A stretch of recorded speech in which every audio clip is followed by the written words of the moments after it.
Welcome to the second 2021 ABSA Business Day Supplier Development Dialogues. Thank you for joining us as we use these awards as a means to celebrate companies using supplier development to build thriving, inclusive and transformative supply chains.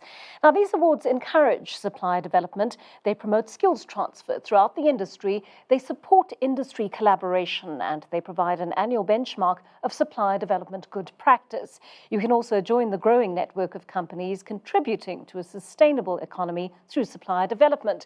Just go to www.sdawards.co.za. Now, each time we come together, we tackle a different subject that has important implications for supplier development. Last month, we spoke about the challenges of creating jobs for the future, and we discussed how to equip individuals with skills to advance the fourth industrial revolution. Today, we're focusing on bridging the digital divide to give small suppliers a place at the table. The notion of a digital divide strikes fear into the hearts of many small business owners. We know technology is advancing rapidly. Zoom chats and online shopping, AI-enabled security cameras and intelligent chat bots are the order of the day. But what happens if you're a small supplier that can't keep up with these growing demands? Do you risk being left behind? And if you're to catch up, whose job is it to make sure that you're brought up to speed and digital inclusion is guaranteed for you as a small supplier? Well, let me introduce you to the panel that's going to be grappling with this issue today. Professor Barry Dwalatsky is founder of Wits University's Chimologong Digital Innovation Precinct. Mr. Lorenzo Bell is Global Assistant Director of Environmental Social Governance Services at EY. Ms. Audrey Modupi is CEO of Systemic Logic, a digital supply SME and an ABSA small supplier. And Catherine Weinberg is the CEO of Fitola, the SD Awards partner and supplier growth specialist. Welcome to you all. Great to have you with me today. So, Catherine, perhaps we should start with a reality check from you. When we talk about closing the digital divide, what are the specific deficits we're talking about on our continent? Thanks so much for that, Joanne. The reality is that 2020 was really a tsunami of change for the world and for business. And what we're seeing as a result of that is businesses that have completely rethought the way that they operate. Big business is moving ahead very rapidly to take advantage of these new changes, take advantage of online support systems, and really moving the needle from a company perspective in order to position themselves for the future. So Catherine, go ahead and just complete what you were saying there, Catherine. Yeah, so we face a situation where you speak about the divide. There's most definitely a case where the divide between businesses, corporates that are moving ahead with technology and small suppliers that have been left on the back foot is increasing. So, I mean, I think in a nutshell, that digital divide is very real and it's certainly growing, and it is something that absolutely needs to be tackled if we are to enable small suppliers to succeed in the world today. So, Catherine, from a practical point of view, I mean, we gather that the digital divide is fairly large on the continent for small businesses. What do they lack in terms of the most practical aspects of getting their business to be digitally inclusive? I think there's a couple of things. As you say, we spoke last month about individual skills, and individual skills are a challenge. In South Africa, we have a real dearth in top-level IT skills. There's a serious dearth in software engineering, in development, in all of the requirements to be able to build a digital economy. So that is lacking. From a small supplier's perspective, from small suppliers themselves, there is generally a lack of understanding of technology and a fear of it. And from my own experience growing a small business over the last 20 years or so, there is this language divide where, yes, a small business may understand about what they do. Maybe they're a supplier of catering, maybe they're a supplier of logistics, but they don't understand technology. And there's this whole other world of software, of technology that is a complete unknown to them. And so a lot of the case, there's a fear. So there's a fear of the unknown, and there's certainly they don't know the first steps to take. So yeah, so there's both the skills within the small supplier, but also access to the right kind of technology to be able to move their businesses forward. Audrey, you must have personal experience of how bewildering it must be for many small businesses that see all of this technological development around them, but just aren't in a position to keep up with any of it for a multitude of reasons. Absolutely, and thanks, Joanne. And Catherine is quite right. The digital world, and the easiest way to describe it for the small suppliers, is the process of digitizing. You first have to digitize your business so that you're accessible. Then there's a digital journey, which allows you to then play more, develop more products on that. And a good example to put out, and any single small supplier can look into it, is to go and actually quickly Google and see what Alibaba did for small suppliers, which is creating a space, creating a digital marketplace that allows you to be able to showcase your product, market your product. From my personal journey point of view, Catherine, you talk about fear. I always reference back and say, every single supplier out there dare to dream. I dared to dream. In 2014, when no one was thinking digital, I embarked on a process of boldly going and building a digital data and innovation company.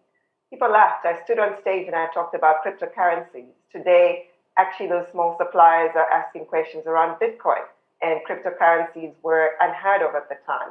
So the journey up to dare to dream means that you first and foremost, like any business, understand your product, how you're going to make money in that product. Catherine, you talk about catering, but it's beyond catering. It's also anything from any skill that you may have. You could digitize that. And then find an ecosystem, find partners. You can't do it on your own. Joanne, my personal journey is one that has succeeded because of the power of many. Your partners are in not just the people you employ, it's your financial services partner, as an example. Access to funding, we're talking digital, bridging that divide, Joanne, means getting a partner, funding partner that allows you to digitize. At the moment, I'm helping a lot of business in the digitization process, the small businesses, in an accelerator and ecosystem, because once you're speaking the language of digital, you can participate in the digital economy.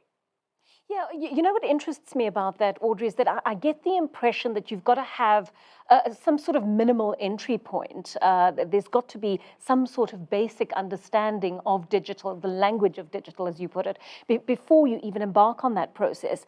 I get the impression that many small businesses wouldn't even know where to begin in accessing this technology, never mind learning how to implement it effectively, especially if they are sitting in a rural area, they're very remote and cut off from what is going on in the rest of the country, particularly urban areas.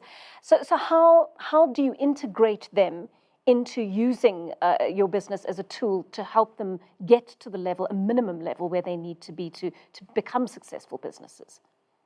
So I'll talk to the basics. Every single one of us has a phone. One of the things that we all know, that whether it's a Google, deep in our beautiful rural settings of the country, they know how to SMS and send a message. So using the phone and the idea of smartphones is something that you'll be surprised is amazing. A lot of financial stuff, I can transact and I can pay and I can engage with my customers using my phone. So if we take the small businesses, eliminating the fear starts with creating spaces, first and foremost, where there is connectivity. So the language of technology means that anyone who wants to help, all the hubs where there is connectivity, internet connectivity is a big thing. You can't be in a digital world if you don't have access to connectivity. The second part is there already are many partners out there. I think as a small business, sometimes we think we need to do it on our own. So if we look at the digital space, I'd urge and advise everyone to start thinking within my ecosystem, my community, are there centers of connectivity that I can go into? Are there centers of partnerships? Are there collaborations that I can be part of? So starting with a cell phone, John, I'm not even asking them to build huge technical back-end systems and manage their security. I'm saying, let's start by even looking and using the platform that you have, which is a cell phone. If we look at companies such as the Vodafone company many years ago in Nairobi, Safaricom, M-Pesa, the idea that an uneducated market lady or man, plumber, could actually transact using a cell phone. And transacting meaning that they could be sitting on a street selling their product and you didn't have to pay cash. You would have to transact using your phone.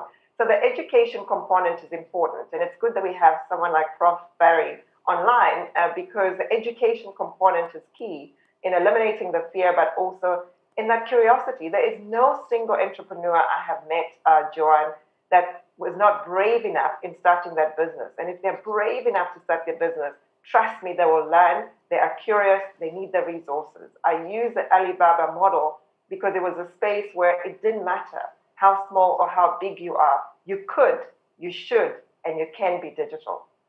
All right, that's a really positive way of conceptualizing this at the stage, Audrey. I want to bring Lorenzo in here and ask about the bigger players. Lorenzo, do corporates have a responsibility to assist small suppliers in this regard?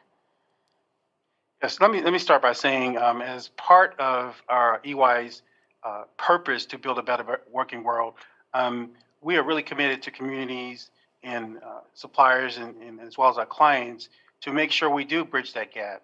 And so corporations, to your question, do have a responsibility, but not just corporations, but government and non-government organizations have a responsibility to provide access, to make sure they establish policies and procedures to bridge that gap, and to provide also investment in funding to help do that.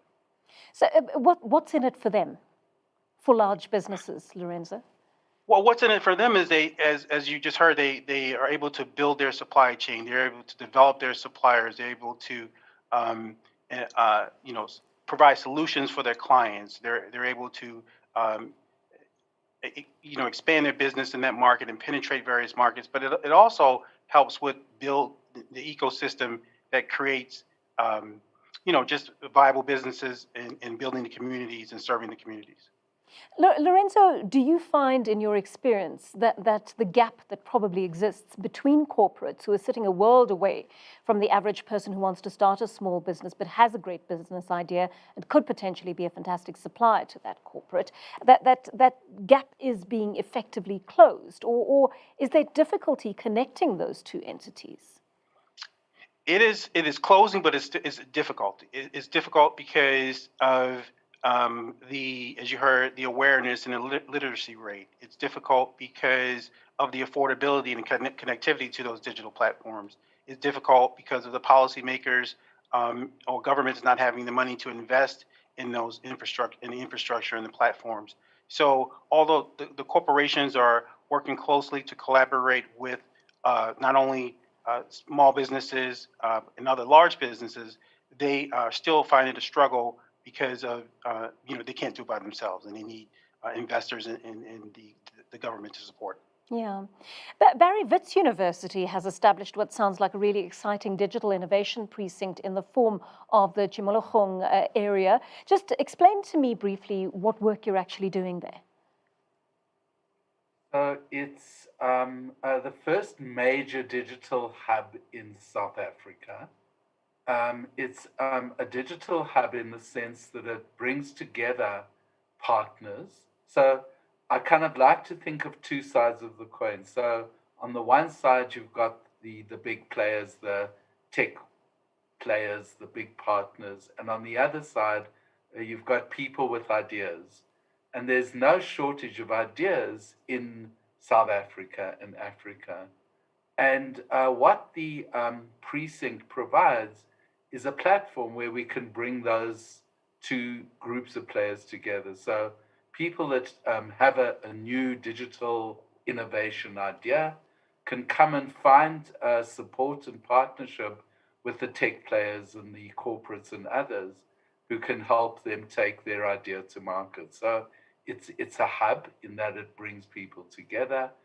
We focus on skills. There's a great need for skills, and I think that was the topic of your last conversation. But skills are really important, but also in developing the supply chain to bring the new startups and the newcomers into the digital supply chain. It needs incubation, it needs support, and that's what Chimologong does. It also provides a bridge into Wits University, which has fantastic research and skills capacity that can also support that process. So it's about a platform.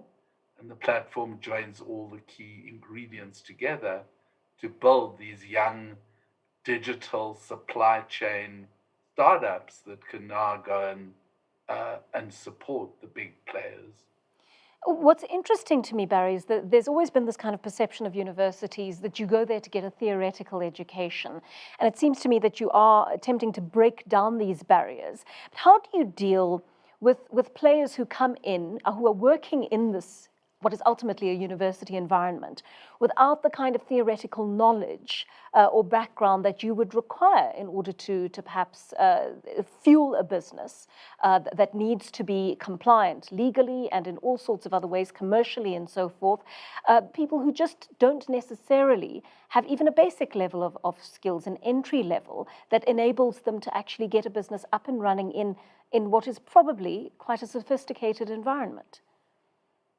So the key thing, and the reason why the Tsimologong precinct was not put on Wits campus, but in Braamfontein on the edge of our campus, is that it is that link. So the formal university environment, as you say, is a bit of an ivory tower, and I admit that. And universities find it very hard to engage with the kind of startups and the kind of people and the people looking for skills who come into our precinct. So we are not a part of the core Wits sausage machine. We are very much on the edge of the university, and we provide that interface. So I think that we deal, and it's not unique. Every university internationally is now looking at that interface and how they engage on their periphery with the city and community that they're part of. I think that's really important and fascinating too, Barry. Catherine, when you launched the SD Awards 4 years ago, I understand you wanted to support collaboration in supplier development to essentially transform the industry. What have you learned along the way about how leading corporates use digital support to help their small suppliers to become or perhaps remain competitive over the long term? Yeah, thanks for that, Joanne. Certainly collaboration is really key, and it's one of the fundamentals that we are pushing for with the SD Awards, is really understanding that whilst individual organizations are doing really good work with their suppliers, if we step back and look at the size of the problem in South Africa and across Africa, we're not even touching sides. And so the real idea with the SD Awards was to encourage people to think outside of the box and to start reaching out to each other to say, how can we do things better? And some of the things that have come out of the award so far is collaboration in market access and creation of market access platforms. And I really liked Audrey's comment about looking for ecosystems, because the reality is that both the corporate journey is one of competition and trying to survive. And it's the same thing with small suppliers. Small suppliers are trying to succeed and trying to get ahead in a difficult world. And the reality is that corporates and suppliers are actually on a shared journey. And we all sit here knowing that if we don't solve these economic challenges across Africa, we're really in a difficult situation. So yes, collaboration is about access to ecosystems. I also just wanted to touch on something, again, picking up on what Audrey said, is that I think that there are so many free tools now. So something like Alibaba was created as a specialist solution. Obviously, the technology behind it is quite complex, and they've invested many hundreds of millions of rand or dollars into creating Alibaba. But it's free as a tool to the small suppliers using it, and there's benefit to the small supplier, to the consumers that they're satisfying, and of course to Alibaba. And I think more and more, if large corporates can look to create easy access platforms, not only for their own suppliers, but creating an ecosystem that creates benefit wider than that, it has to be good. It has to be good for everybody. Catherine, I get the feeling that, everyone is working within a very specific silos, except for those of you that are making an effort to move into the areas and actually reach out to the largely young people, I would think, who want to become small business owners. My worry is, if you don't know of the existence of Fatola, if you don't know of the existence of a company like Audrey's, or you've never heard of the Chimologong district, how do you, as a young person with limited resources, perhaps language limitations, lack of access to the internet, someone who's in a way very cut off from the world by the basic reality of disadvantage in South Africa, how do you access this world in which all of you play? I think you start with two points that you've made. One is you need data access. And so it's that really, for me, is the number one challenge in South Africa, and I'm sure across the rest of Africa. If you can't access the internet, all of this is meaningless. And so for governments to be making sure and supporting initiatives that make good data access right across the country is really important. I mean, in our case, for example, we work with businesses in every province, literally in every corner of South Africa. And we often have problems with data, with poor data connection in quite well advanced businesses in places where you'd expect it to be better. For example, Polokwane is almost impossible to keep a Zoom conversation going because their data connection is so bad there. And so there's fundamental structural changes that need to happen as a country, enabling access like that. And I would imagine that's also about public-private partnerships. So government really creating enabling environment for the data providers to be able to provide this access. So I think that's the first thing. I think the second thing is that, in fact, in South Africa, and I think it's way better than probably right across the continent, there are lots of resources. There's lots of businesses like Fatola. There's a lot of opportunities for both free online access and increasing numbers of support systems for small and emerging businesses. So it is available. I think the other thing is to recognize that in South Africa, especially, and I do think it's the same across Africa, is we've kind of skipped the laptop generation. Basically, young people are just using cell phones and everything is mobile enabled.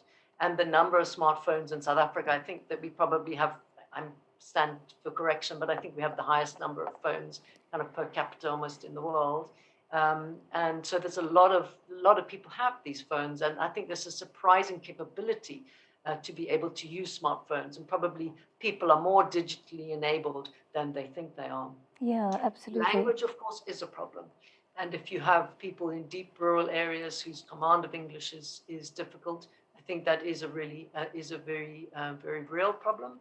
I think that it's difficult in this world to grow a business if you're not able to speak English. English is generally the language of business, and I do think that would be a barrier.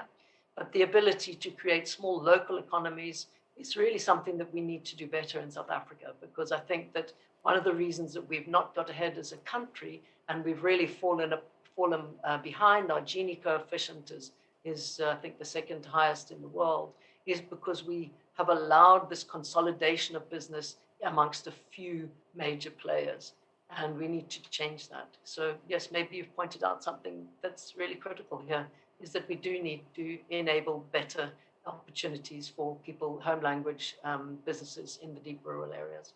Yeah.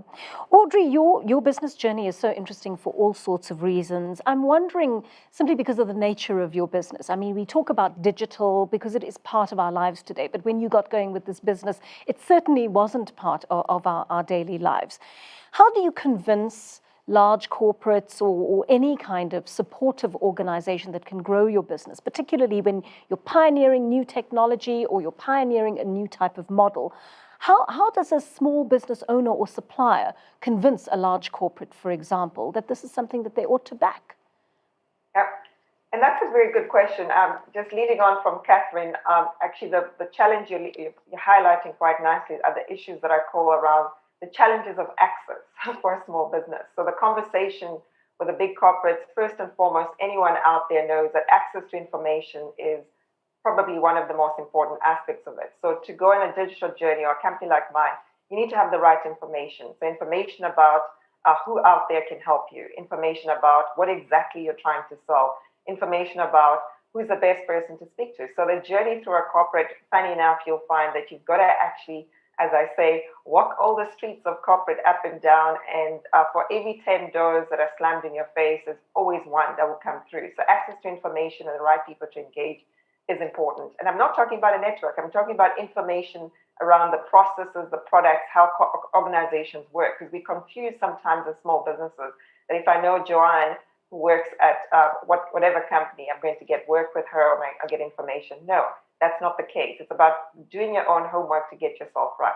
The second one, which is also equally important, is access to funding or the connectivity that you spoke about.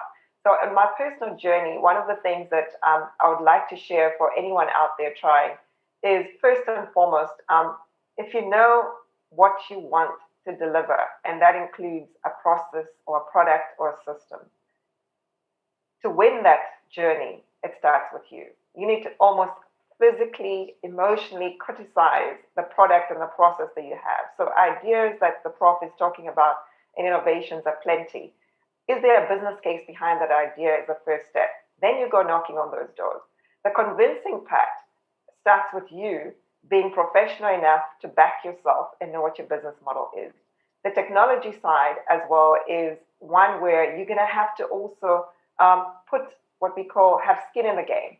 When we started, we used to build a minimum viable products. For those out there in tech know that if you have an idea, instead of coming to talk to corporates with an idea, I would invest in myself and my team to build a minimum viable product that I can then take and showcase. So instead of saying we can build an app that solves a customer problem, test it first. And if you are building an MVP, you need resources, DevOps yourself. It takes 4 to 6 weeks.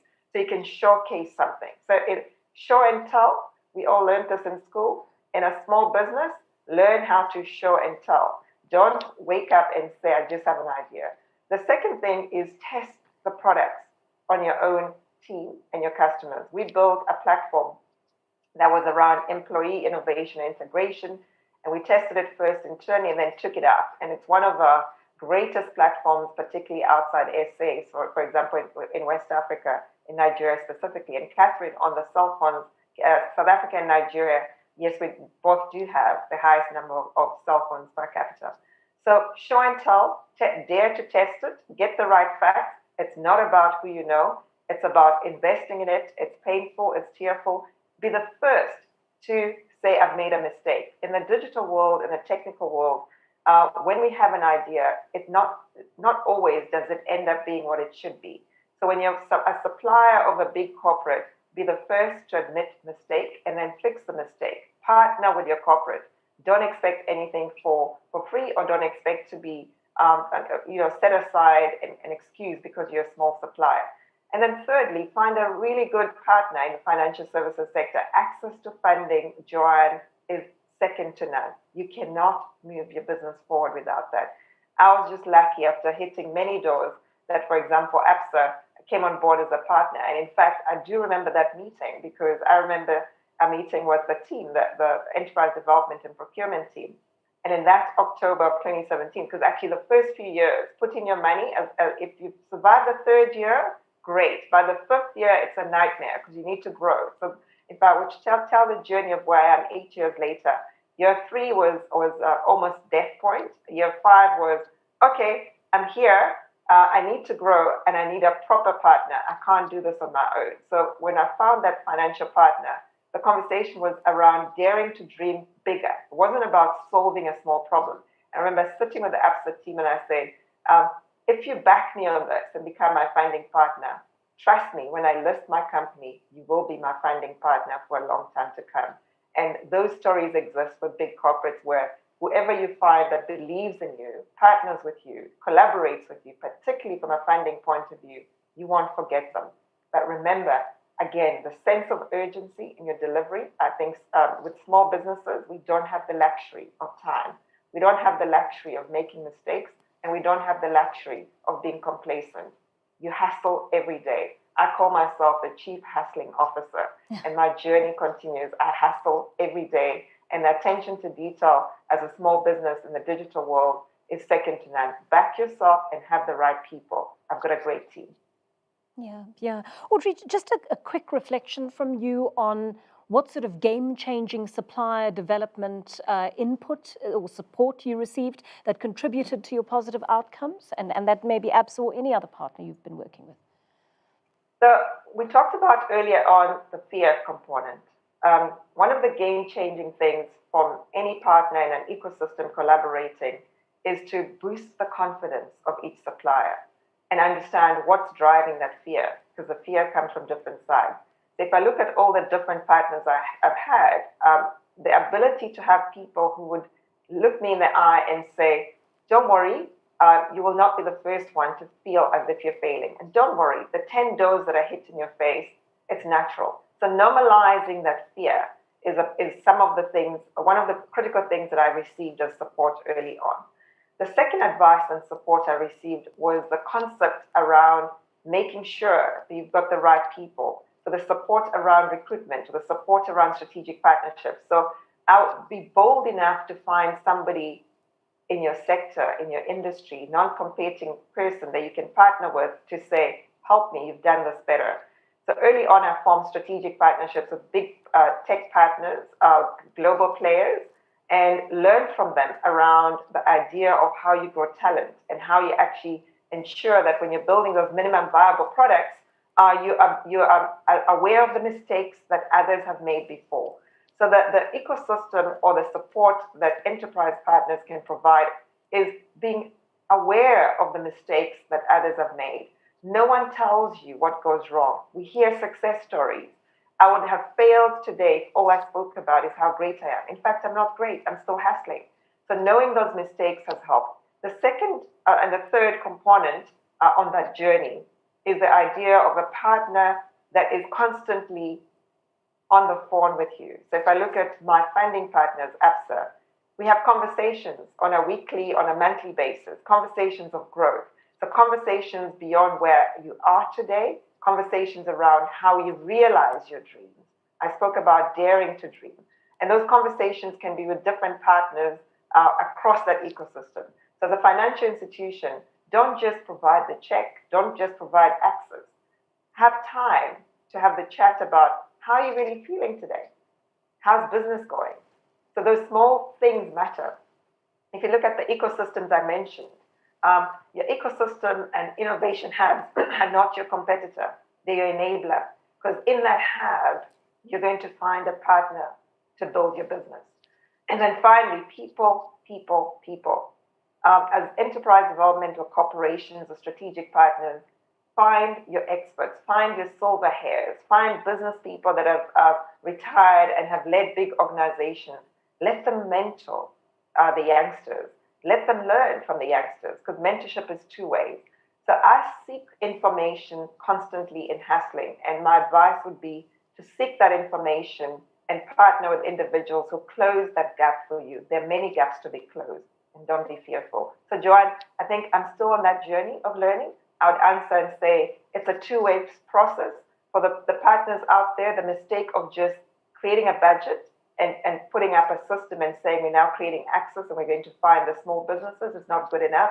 Having training days is not good enough. It's an ongoing process. Invest in your SMEs, invest in the businesses as you would your own business. It's a constant journey. Don't invite them for one-off sessions. They need you most when you least expect. I think that's really great advice for both partners in this relationship. Barry, I want to talk a little bit about moving into the rest of Africa, because I think we talk a lot more about intra-African trade now that we have an official deal than we used to in the past. I believe in that vein, your hub has also just launched the 2021 Digital Lab Africa. Just tell me what your areas of focus are there, Barry. So we are focusing quite a lot on the creative industries. So looking at creatives, things around games and animation. So DLA is a project sponsored by the French government through the French Institute locally. And it's calling across Africa for people in the creative space to come up with ideas. And it's kind of interesting that the games industry international is now bigger than the movie industry. There's much more money going into games, much more. And there's a hunger for authenticness in games. And there's a great underrepresentation of African digital content, African games, African animation, of quality and authentically African. So we're working with the French government to try and tap into that incredible pool of talent and then spin these off as little startups in that space. So the supply chain into the consumers of content is also a very important supply chain and a huge opportunity for creative startups in Africa. So that's DLA. But we have a whole number of other partnerships across the continent around hubs of innovation that they kind of say that there's one thing we aren't short of in Africa, and that's problems that need solutions. And if we could find a lot of African innovators to solve some of those problems, we could grow a whole number of amazing startups that could be supplying both across the continent, but across the world based on those challenges. So exciting things around agriculture, around cryptocurrencies and virtualizing money. And we're playing a part in partnership with hubs across Africa doing that. You know, that's really exciting. This project and this approach and the areas you're covering here also excite me quite a lot. I'm told you've received applications from 32 countries for students to be a part of this. How much interest is there? How much potential ability is there to partner from the rest of the continent, given that, look, we do have certain limitations, communications, perhaps travel, there may be language barriers as well, given our colonial history. How do you overcome those difficulties, Barry? I think that and I won't underplay the challenges. I think those that you've mentioned, things like connectivity, skills, devices, are huge. It's a real problem across South Africa and Africa, and I won't underplay that. But in spite of that, we still have this amazing bubble of energy, and it's interesting that our continent will see its population double by 2050. So we are the youngest continent. We'll grow younger and younger on average going forward. And it's those digital natives, those people that are growing up in a digital world who are going to tap into this potential. And I think the smart money is backing Africa. So some of the biggest tech companies in the world are establishing a presence in Africa and are contributing to the growth of future digital Africa. And I think that's something we're really looking forward to. But Barry, that brings me to a question that the question of education that was raised twice already. I wonder if we're starting too late. I mean, if we're waiting till kids get to university to instill in them this desire to be entrepreneurial, to tap into their creativity, to think as big as tapping into the continent or even the world by extension. Are we starting too late? I mean, do organizations like Wits University or other tertiary institutions need to start creating a pipeline into entrepreneurship, building SMMEs, creating this digital inclusion a little bit earlier on for kids who might be potentially interested in this and could be streamed in exactly this way as they get older and follow some kind of tertiary education? And I think it clearly starts at our schools. And there are some programs that are running coding and robotics at preschool level. So there are things going on, but they are pilot programs. They're very small. They're quite insignificant. And I think the challenge goes out to government and policymakers. There's a lot of rhetoric around the fourth industrial revolution, but I think people have to put money where their mouth is. And I think it is a call to government, to big corporates, to take the digital future seriously and to do, as you say, to bring, and it's both the skills and a spirit of entrepreneurship into our schools. Lorenzo, let me bring you in here for even more of an international perspective. We know we're now living in a global village, and COVID has taught us that distance is measured in data and internet access, seemingly not in kilometers anymore. What is happening elsewhere in the world to help small suppliers bridge the digital divide? Well, let me just start by saying that what we see in local, regional, global community, that a lot of organizations are taking steps to, as you just heard, provide not only students but also businesses with access to devices as well as technology, and it is they're focusing on three primary ways of doing that, and that's, as I mentioned before, investing in infrastructure through both public and private funding to ensure stability and affordability, creating and enabling an environment or a culture of a thriving digital state through awareness, education, processes, and tools. And then also digital transformation, so driving digital transformation, because we as the corporates, we want to provide innovation solutions to our clients, and therefore we need to prepare our supply chains to help us do so. And we realize that doesn't just start with our current supply base, but also the future supply base, which is also the pipeline, as you just discussed, leading back to or going back to the high school level and even the grade school level. And EY has a program that's focused on the digital divide, where we reach in and provide at the high school level and lower students with, as I mentioned, devices and access, as well as just making sure that they are aware and educated on what the opportunities are in various industries as they begin to educate themselves and receive more access, and how they can grow not only just a career, but also become entrepreneurs and develop businesses.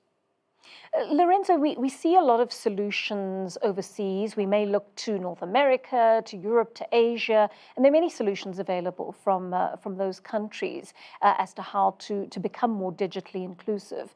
But how easily can African businesses and governments apply this to our context so that it works for our populations and the circumstances on the ground? I think, as we've heard, it once again, it's going to start with collaboration between private and public organizations to really think about the investment that's required in order to make it successful and bridge that divide.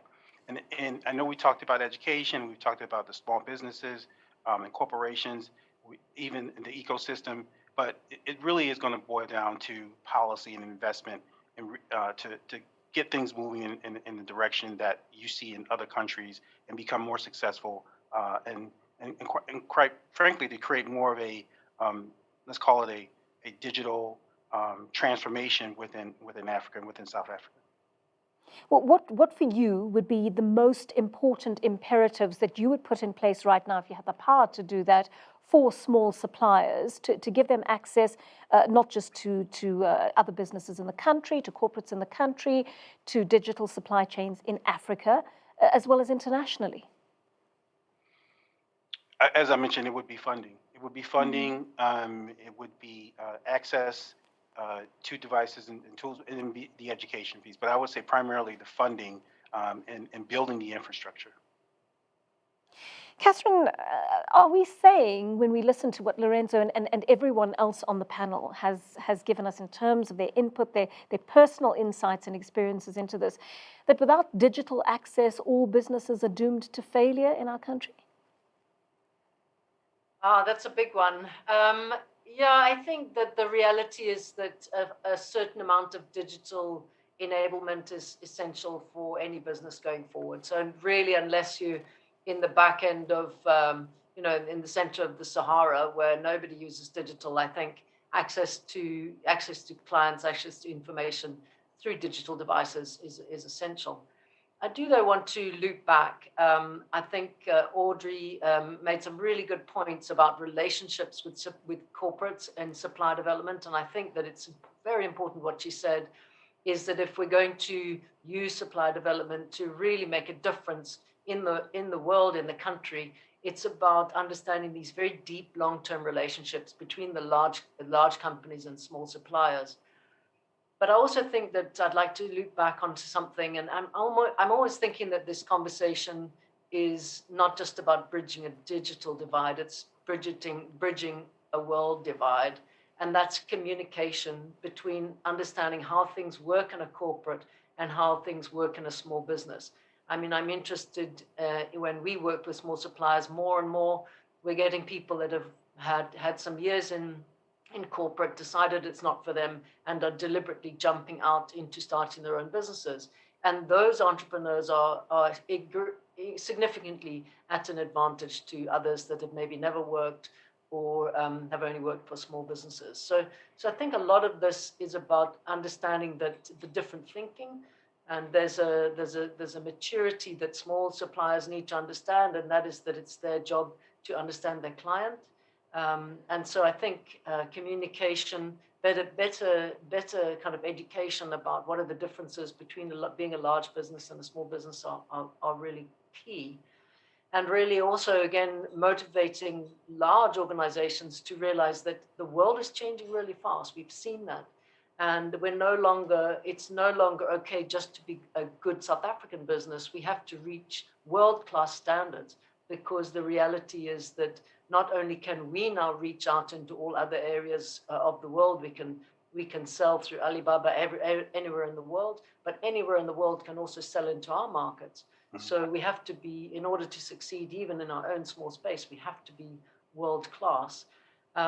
And for a large company, it's very difficult. It's like a large organization is like a tanker, like Pearl Ever Given getting stuck in the Suez Canal.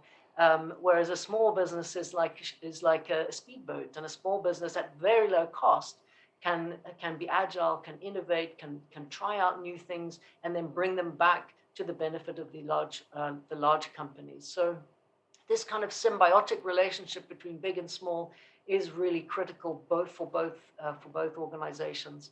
And I think maybe my final thoughts on from the conversation is that it is more than just a digital divide. It's actually a conceptual, it's a communication divide that could maybe be enabled through working in the digital space. Lorenzo, I think Catherine is making such an interesting point here about this issue of imagining yourself, even as a small business, playing to your strengths, like your agility and so forth, to actually imagine yourself as a much larger player than you might have been in previous times. Perhaps our history in South Africa has made us a little bit more insular than we ought to be as business people. How does a small business person, someone who's just started a business, has just become digitally enabled, is finding their feet, first of all, perhaps in their city or their town, in their country, by extension, or their province in their country, how do they begin to conceive of themselves as a continental player or an international player before they can actually make that switch effectively? I think Audrey touched on it, and it's with confidence and having a partner and collaborating with a partner or a coach or a mentor that can help you develop not only your business, but also you as an executive and as an owner of your business, and open your eyes to the possibilities outside of your country, your town or your city, and even your country or continent. And so it is going to start with confidence, and then really understanding your business and understanding how to pitch your business and understanding the market and the need. And once you develop the awareness, the confidence in what you can deliver and provide and learn, to be a continuous learner, what you can provide not only to your current clients or potential clients, I think then you'll see the opportunities where you can expand outside of where you are now. But Barry, isn't that easier said than done? I'm pretty sure you're encountering quite a number of people within your Chimologong district and your hub who are just like suffering from imposter syndrome, perhaps, who are just acclimatizing themselves to the fact that they are now business people that have to learn the discourse, get to know exactly what the relationships are between people, what their work ethic commitments are in terms of what is demanded of them by a large corporate. How do you get people out of that mindset where they don't really feel like hardcore business people? How do you get them into the mindset of accepting that they're now part of a digital world that makes them part of the global village, Barry? I think, and it's been touched on by the rest of the panelists, I think that mentorship is so important. I think people, and especially a young person trying to navigate both the digital world and the world of business, needs hand-holding. They need support. They can't just be cut loose and told, go off and do it. And I think that's where, as was mentioned, the silver hairs come in. Thank you, Audrey. But the silver hairs come in because there are people out there who have tread this journey, who've navigated these challenges. And a lot of them are willing to put back to help young startups and young entrepreneurs and young innovators to get going. And in most cases, they'll do it for nothing and put in time and energy. And that's where places like these innovation hubs come in, because it creates that ecosystem where we can bring together those that are starting the journey and those that have completed or are completing the journey. And I think that's where that kind of handover happens.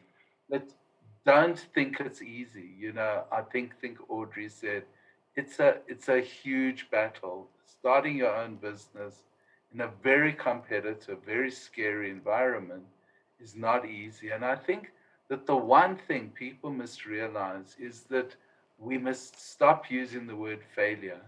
I think we are so traumatized, or young people, and especially our society, is traumatized by this idea of failure.